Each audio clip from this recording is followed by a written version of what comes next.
I have a question for Richard, though. I've got a lot of questions for Richard, come to think of it. But Richard, you were there when your dad was promoted.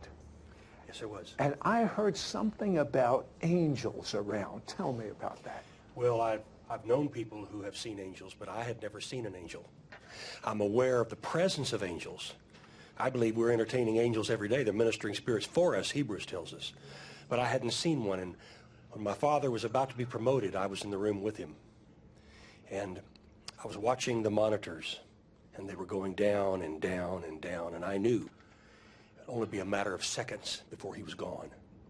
And just as it got all the way down, I heard a commotion in the room. And I looked around, and I looked up, and there were two angels. They came right through the ceiling. I blinked my eyes to see if I was imagining it. One was so tall that I couldn't see his head. It was above the ceiling.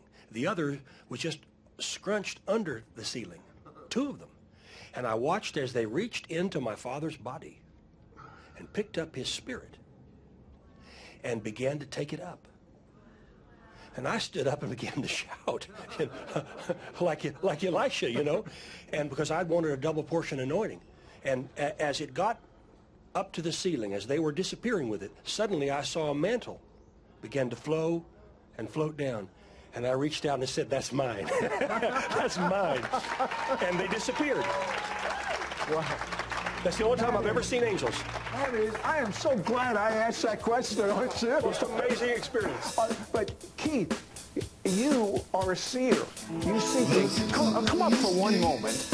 I want to ask him a question. Tell me is a stranger young,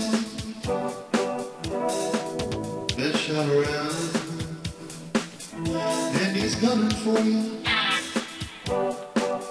Yes, he's gonna shoot you down.